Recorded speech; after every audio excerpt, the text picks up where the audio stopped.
Olá, turma. Recebam o meu abraço. Espero que estejam bem, né?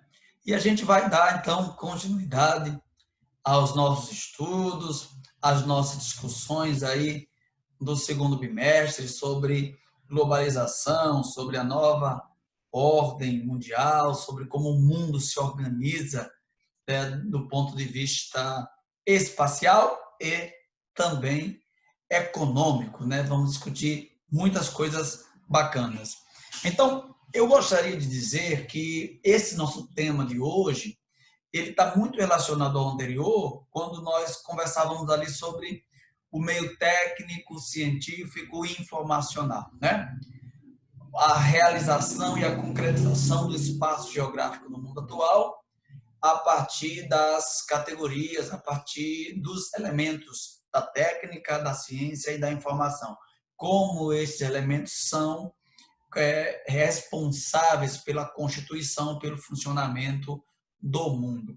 Discutimos também ali os dois pilares da globalização, né, do mundo de hoje, a comunicação e os transportes, até a gente conversou um pouco sobre os tipos de transporte, mas vimos como que a comunicação e o transporte são responsáveis pelos fluxos, né, pela dinâmica do mundo.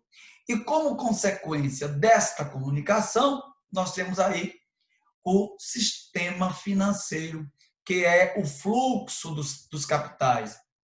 Como o capital pode ir de um país ou de um lugar para outro. Então, este é o objeto da nossa aula desta semana. Peguem aí o módulo na página 29, a partir da página 29 e 30.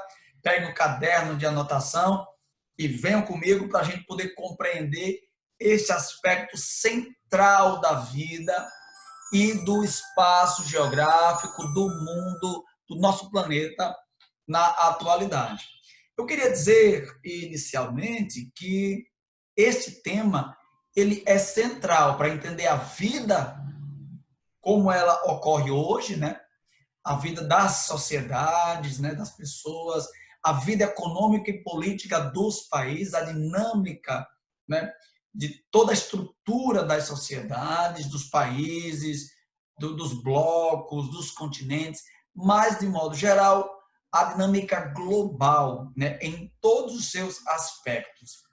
Mas eu queria, então, também chamar a atenção para o fato de que este conteúdo, este tema, nos diz muito sobre este período que estamos vivendo, né, da pandemia da Covid-19. Porque, se vocês percebem, quase sempre está aí havendo um debate sobre a economia, sobre a retomada da economia.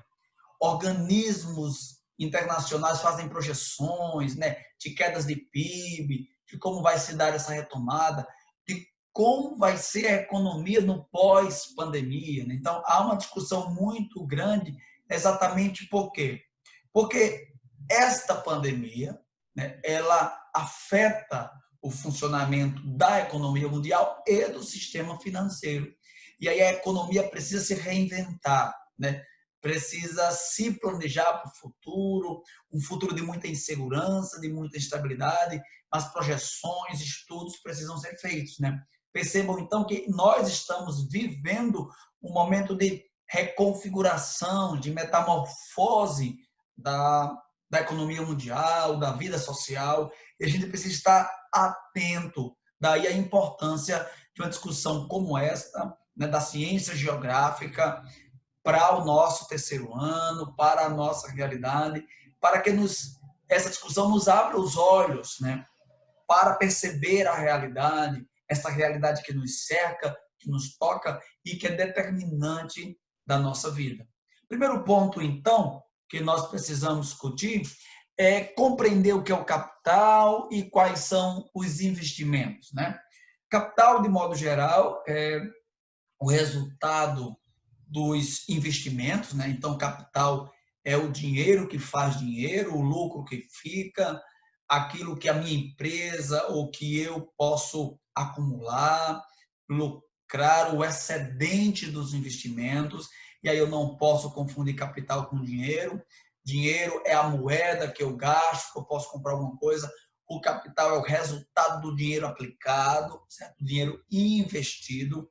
E os investimentos, eles podem ocorrer por meio de por países ou por empresas, né? À medida que eu pego parte dos meus lucros, parte da minha acumulação de capital, que eu pego parte dos meus benefícios de recursos, ali quando as minhas empresas operam, quando minha população paga os impostos, eu pego parte disso, das minhas vantagens, né, de capital e invisto em empresas ou em países. No nosso material, lá na página 30, a gente tem essa tabela muito ilustrativa do que eu acabei de mencionar para vocês.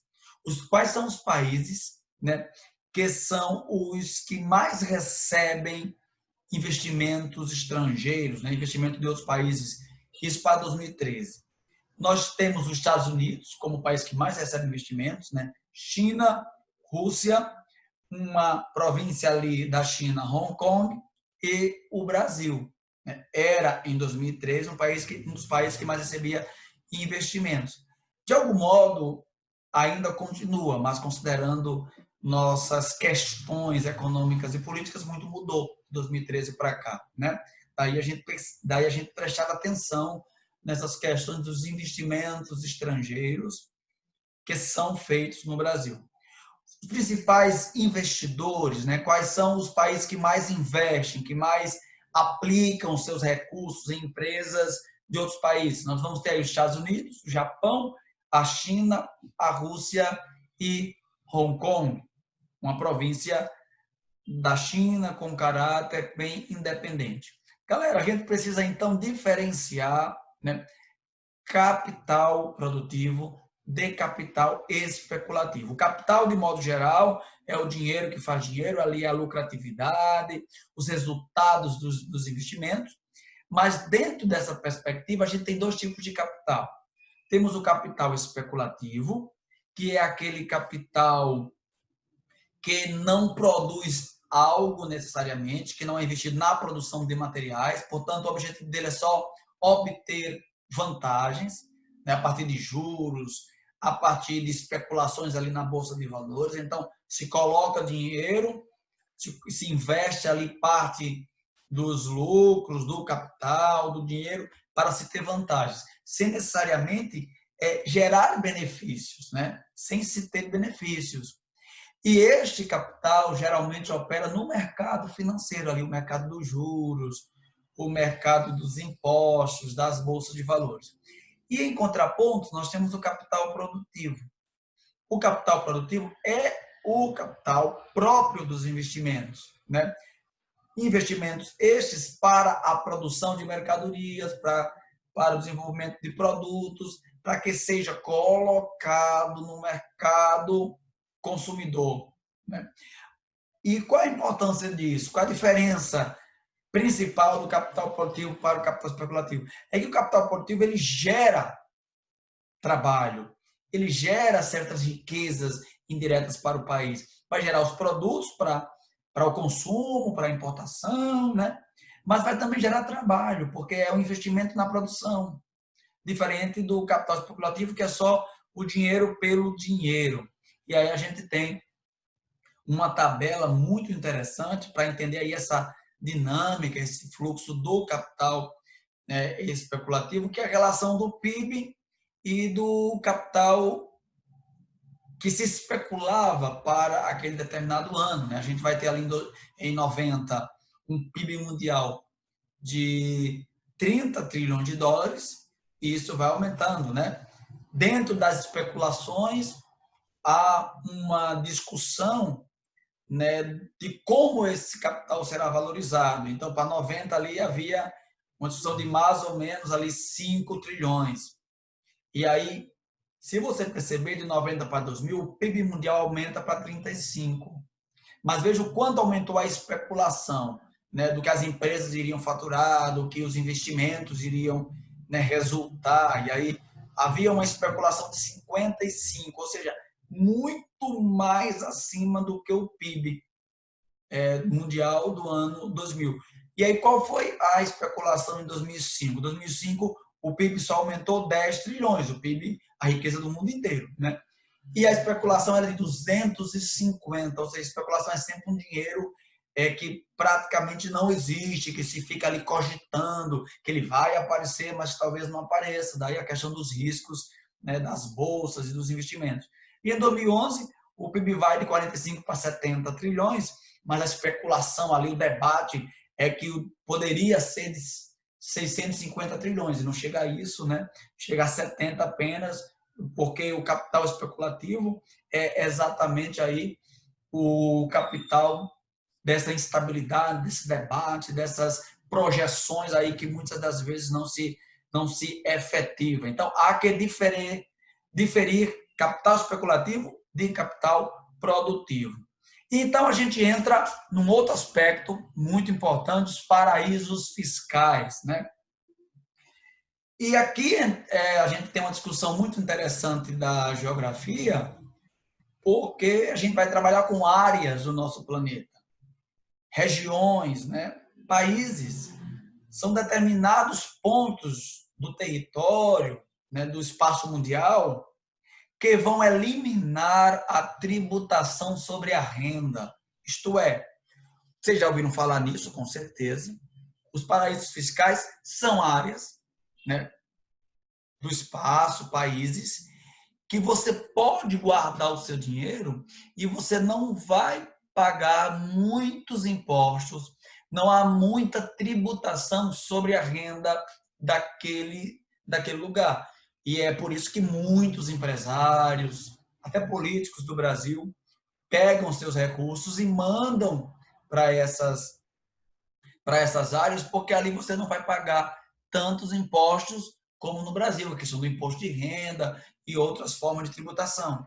Então, como no Brasil cobra-se muito, a turma manda o seu dinheiro, seu capital, seus recursos para essas áreas, esses paraísos fiscais, porque ele vai ficar guardado e não vai pagar muito imposto, ou quase nenhum. E aí você pergunta, professor, então por que é tão vantajoso para esses países receber esse dinheiro se não vão receber nada em trocas, não vão, os donos dos recursos não vão pagar imposto. Então, qual é a vantagem? A vantagem é ter esse dinheiro em mãos. Porque enquanto você tem esse dinheiro, os bancos podem emprestar, os bancos podem operar, os governos podem investir, porque o dinheiro está ali parado, guardado. Lembra do capital especulativo? Então, você tem um recurso lá, guardado, e os bancos usam esse dinheiro, né, naturalmente, e tem dele vantagem. Então, empresta e ganham com juros.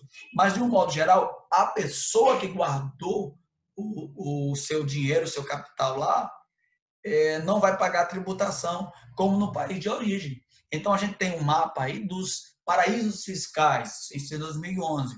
Os principais, como a gente pode ver, são alguns países ali do centro da Europa e América Central. Suíça, por exemplo, é um dos mais famosos paraísos fiscais, né? Bahamas, são regiões onde você guarda o dinheiro e não paga imposto por isso, né? Portanto, há que se pensar como que alguns países, algumas áreas do espaço mundial são inseridas, entram e participam do mercado financeiro de um modo específico. No caso, paraísos fiscais, às vezes ocorrem muitas operações legais, mas muitas vezes ocorrem também operações ilegais, né? Dinheiro que é guardado a partir de corrupção, né? De operações aí obscuras, né? Ocultas, que as pessoas querem, na verdade, esconder o dinheiro, esconder esses recursos, e aí recorrem aos paraísos fiscais. Galera, a gente precisa também falar das bolsas de valores como um elemento importante, um elemento, né, central desse sistema financeiro. As empresas internacionais, os bancos internacionais não conseguiriam operar se não fossem a atuação das bolsas de valores, as bolsas de valores que vão se utilizar da comunicação, né, que é um recurso aí do meio técnico, científico e informacional, portanto, é a partir da internet, da computação, da informação que as bolsas podem vender ações, colocar dinheiro de um lugar para o outro, né? E para entender o que é uma bolsa de valor, a gente precisa definir dois aspectos centrais, que são as ações e os títulos. As bolsas de valores são, né, instituições onde vão ocorrer a dinâmica da compra e venda das ações, que são pequenas parcelas do capital social das empresas, né? E aqueles agentes que atuam ali, que compram, que vendem essas partes das empresas, são os acionistas, né? Portanto, os detentores das ações vendem, à medida que você compra, você torna-se um acionista das empresas, e esses acionistas passam a tanto comercializar, né, vender, quanto comprar, como já mencionei, frações de empresas de qualquer lugar do mundo. Então, você pode ter uma empresa no Japão que você coloca à venda na Bolsa de Valores dos Estados Unidos ou do Brasil, né? E essas ações, de onde é que vem o lucro? Qual é a vantagem de comprar? É que essas ações elas podem ser valorizadas, né? Uma valorização tamanha que você ganha o dobro do que investiu, mas também podem ser desvalorizadas. E aí você perde. Daí o sistema financeiro ser especulativo e sempre trabalhar com riscos, né? Nós temos os títulos. Os títulos é a propriedade de um determinado valor, de um bem, um documento que você acaba tendo a posse dele para comprovar que você tem a propriedade de um valor X ou de um bem específico, né? E que títulos podem ser esses? Nós temos vários tipos, um dos mais importantes e conhecidos são as dívidas públicas dos governos, né? Que você pode comprar o título, então você paga um determinado valor ali da dívida pública, os governos usam o seu recurso para pagar suas dívidas, para pagar suas movimentações, e aí pega o seu dinheiro, você tem aquele documento, o governo pega seu dinheiro, paga a dívida, depois de um tempo te devolve com os lucros, a partir dos juros que vai rolar com o tempo, né, dentro lá do acordo que você fez, dentro lá do seu título. Então, você compra a dívida do governo, o governo utiliza seu dinheiro e depois ele te devolve ali com os lucros, com os juros, né? E é a maneira de pagar a dívida dos governos e, naturalmente, o título que você tem em mãos. Enfim, a gente precisa também compreender quais são as principais bolsas de valores, né? A principal delas ali está nos Estados Unidos, a Bolsa de Nova York, tem também uma importante bolsa de valores ali no Canadá, de Toronto. No Brasil, nós temos a de São Paulo, e aí na Europa e mundo afora a gente vai também encontrar a de Frankfurt, muito importante, lá na Alemanha, a de Londres, né? Zurique, Madrid, mas também há que chamar a atenção para a de Moscou.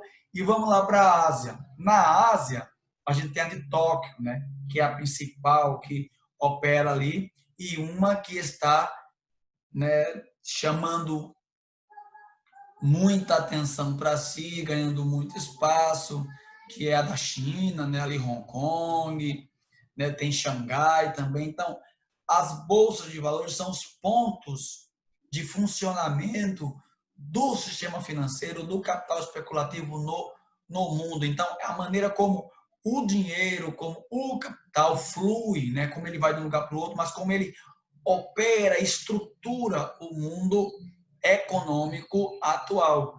E aí a gente precisa tratar indiscutivelmente desses dois aspectos, que é o endividamento e a dependência, porque o resultado desse mundo financeiro, desse mundo globalizado, são dívidas, né? E dependência, a dependência daqueles que não têm tantos recursos para investir, para comprar ações, enfim. Nós temos uma interdependência muito grande dos países, os países são independentes, mas à medida que surge a globalização, por meio desses elementos todos que já discutimos, os países agora passam a se relacionar. Esta relação, quase sempre econômica e política, ela gera uma interdependência. Como os países são autônomos, mas essa autonomia ela não é total, porque naturalmente os países mais fortes, os mais ricos, haverão de ter um poder maior, né? Vai ter uma hegemonia dentro da estruturação do sistema financeiro. E então a gente tem um aspecto para entender isso, que são as dívidas externas, as dívidas externas brutas, ou simplesmente as dívidas internacionais. Essas dívidas externas são aquelas que os países acabam contraindo com empresa de outros países, com o banco de outros países, a partir das operações, quando fecha a balança comercial, então o país fica devendo a outro país, devendo a outra empresa, então isso vai aumentando as dívidas, né, de cada país, de modo que você já começa a entender por que os países pobres eles são tão dependentes, porque todo ano fecha a balança no negativo, né, devendo, então essa dívida vai sempre aumentando a cada momento. Daí o conceito de dívida pública.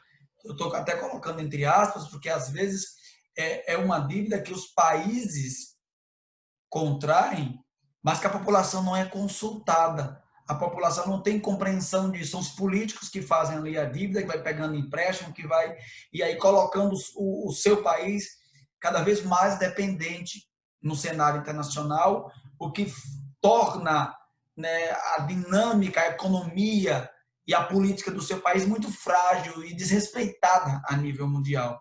Então, essa dívida pública, ela talvez não seja pública, porque o povo não participa deste processo de discussão, de endividamento, né? E então as dívidas vão aumentando e os países pobres eles são sempre prejudicados nesse processo, porque não tem uma economia forte para competir, para investir e sair da sua condição de subdesenvolvimento. E então o nosso último tópico é o problema da dívida para países em desenvolvimento ou países pobres. A dívida se transforma num grande problema para os países pobres, exatamente porque a cada ano os países precisam trabalhar, exportar, colocar seus trabalhadores, sua população a serviço dessa dívida. E os recursos que os países pobres obtêm quase sempre é para pagar a dívida. O Brasil, por exemplo, paga quase 50% de tudo que arrecada para pagar a dívida. Dívida contraída ali no período militar, dívida contraída por Juscelino Kubitschek, ali no período da República Populista, por Dutra. Então, essas dívidas que foram acumuladas historicamente, contraídas historicamente, o país paga hoje. Não só o Brasil, como muitos outros países que tentam aí sair da sua condição de pobreza e de subdesenvolvimento.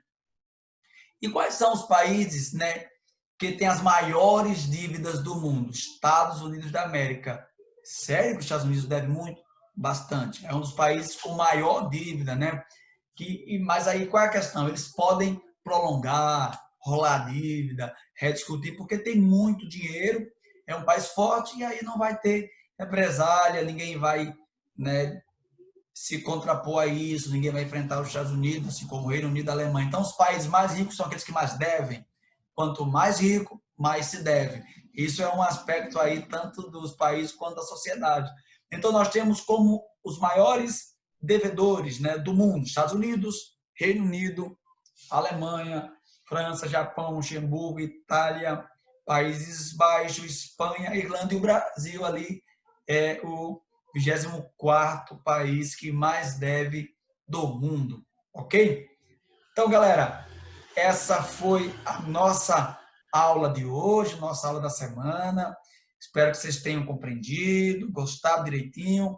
Qualquer dúvida, por favor, me enviem para a gente poder discutir, para a gente poder debater e construindo isso junto. E então, para a gente fechar, aprofundar, verificar um pouco do que nós discutimos, né? Para que surjam aí as dúvidas e as problemáticas, eu vou solicitar de vocês uma atividade, ok? Bem simples, mas vai estar alicerçada em 2 pontos. Portanto, muita atenção. Galera, na página 33, nós temos uma atividade, vocês vão desenvolver isso no caderno, ok? Ali, atividades desenvolvam um texto crítico, página 33. com base no que nós discutimos. Essa é a primeira questão da nossa atividade. E aí a gente vai então para a segunda, ok? Eu falava da crise internacional de 2008 e a segunda questão está estruturada sobre esta crise. Na página 36 nós temos um texto e com base na leitura desse texto vocês irão responder o seguinte: qual a principal motivação da crise econômica de 2008 e quais as consequências dessa crise para o mundo e para o Brasil? Se preciso, realizem algumas consultas à internet, algumas pesquisas para melhor elaborar a segunda questão. Eu quero agradecer sua atenção, um abraço a todos, a gente se encontra na próxima semana, na nossa próxima aula de Geografia. Até lá!